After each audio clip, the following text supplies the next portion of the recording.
We're nearly in the 20th century, Millie. We're not cavemen anymore. We have knowledge and enlightenment in this new age of reasoning. How could you do such a thing? Pregnant at 16.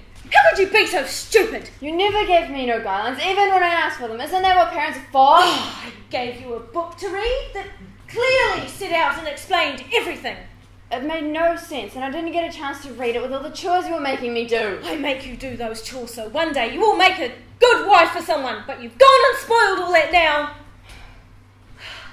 Look, if you didn't understand it, why didn't you ask me? I tried, but you always palmed me off.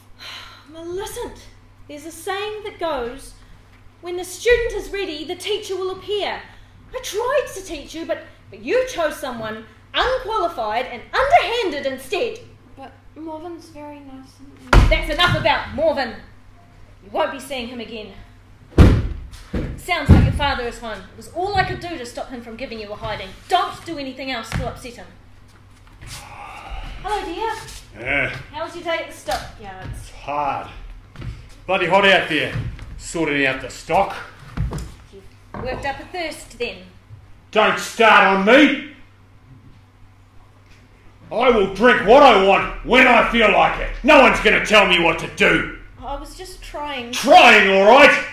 One of your great assets, that, isn't it? Drives me to drink. I suppose I should be indebted to you for that, at least. Speaking of debt, the grocers won't give us any more credit. Well then, you're going to have to be a little more frugal in your spending then, aren't you? Hello, Father. Hello. Can't you be a little more engaging than that? She is your daughter. She has brought disgrace on this family!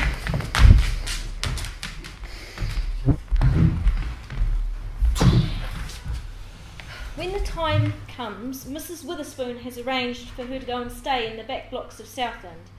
The wife of a run holder is unwell and feeding her baby is putting too much strain on her. Millie will wet nurse her baby. She'll get a good education and she'll be well looked after. Well, at least we won't have to spend any more money on her. It's going to be a big enough struggle as it is.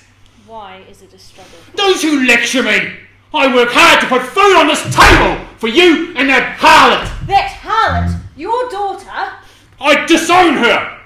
That harlot, Frederick, may well earn enough income to send some back and help us out. So she can buy back some morality then! Oh, don't be so heartless. You were young once. I've had enough of this. I'm going to the pub. We need that money for food.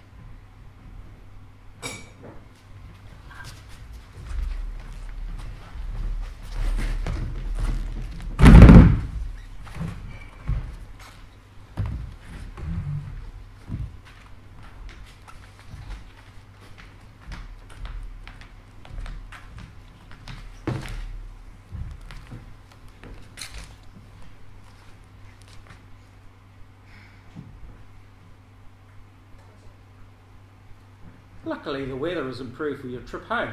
I consider this my home now, sir. Millie, don't forget what your parents have sacrificed for you. I'm going out to prepare the horse and gig. Whoever meets you at the railhead, only hand your wages to your mother. We can't have your father drinking it all away. Yes, sir.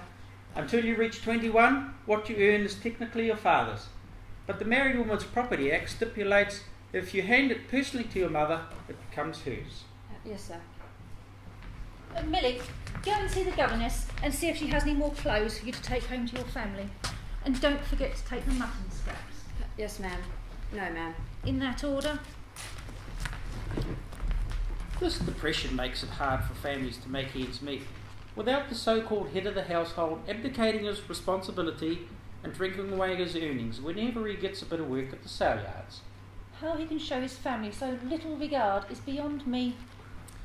He will be forever poor. He has the mindset of poor people everywhere to stay on this path. But he can choose his own destiny. But to subject his nearest and dearest to poverty is morally indefensible. Unfortunately, his family share the same plight as many others. They say their pub do a roaring trade on sale days. It was a good move on yours to create an account at the bank to put some of Millie's wages into. Her future husband will respect her more if she has something invested.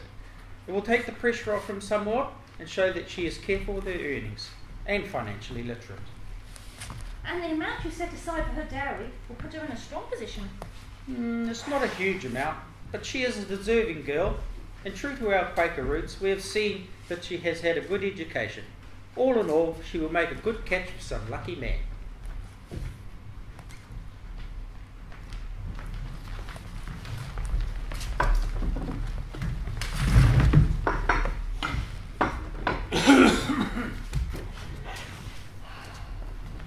He was late again. Where are his priorities? Certainly not with his family. Show some respect for your father, Millie. Respect. He was the one who didn't show respect. Otherwise, he would have kept my arrangements. Millicent! You have all the forgiveness of an earthquake. I'm leaving until the tremors stop. It's your favourite haunt, no doubt, where your priorities really lie. Oh, that's right. I'm off to my flash fancy la-di-da office. Millie, I wish you weren't so aggressive in the dealings with your father. I know he has his weaknesses. He does love you. It wounds him when you attack him like that. Just for my sake, would you tone it down a bit? I feel like the meat in the sandwich. Well, if you stood up to him, he would show you more respect, and life would be a lot less stressful for all of us. Millie! I'm sorry, but it's a situation as I see it. I'm sorry if I hurt you, Miller. I do miss you. They treat me really well on the farm now, though. Oh, well, what are you doing lately, dear? Well, now that Jimmy is weaned, I'm able to help with the household chores, like the cleaning of the lanterns, the bedrooms, and other exciting stuff. I take lessons with Jim's big sister.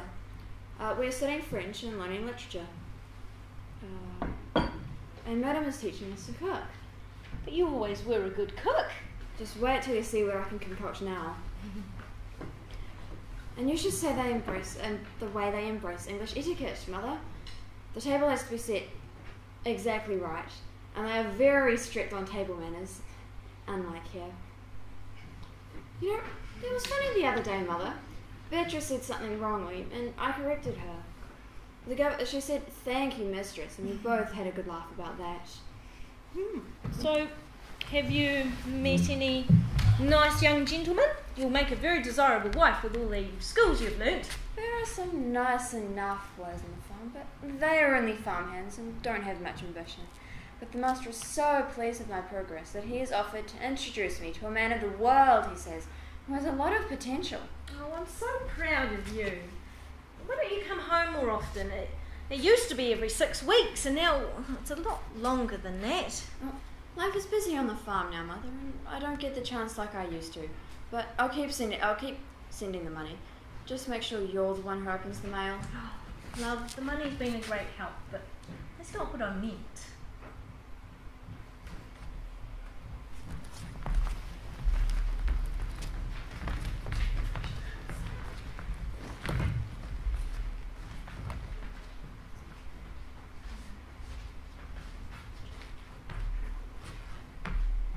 How did the fencing go?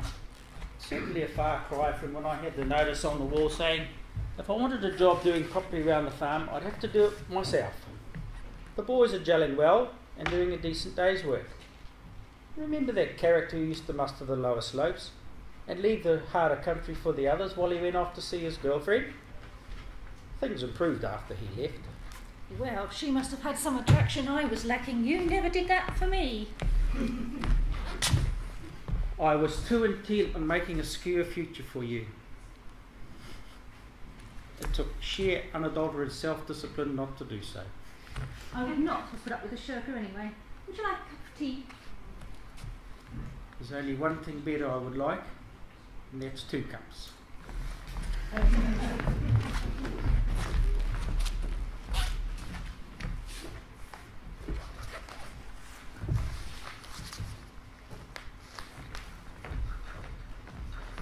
Well, look at this. Albert's won himself a scholarship. I knew he had it in him, and that Millie would be a great asset. Hasn't she come a long way? What a difference from that shy, inarticulate wretch that arrived here ostracised by society into the fine young girl she's blossomed into today. Her intellect was never in question, but it took some digging to uncover certain aspects of it. I wish we could tell everybody of our success story. No, your name mustn't be mentioned outside this family. Societies nowadays are so fickle. If people knew we'd taken in a naughty girl and treated her as one of our own, it would besmirch our reputation. But you arranged for her to be married in church, so surely you assume God has forgiven her and that society will follow. It's a nice touch, though, that she helped out in the very school you donated land to the Riverton community to build it on. Every child, whether male or female, deserves the right to a good education.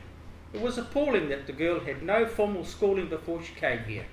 She was taught in looking after her siblings and in housework and cooking, so in those areas she was very well advanced. The irony of the situation is that it was her misdemeanor that kept her family clothed and fed. If she had not had that illegitimate child at that particular time, her family could have starved.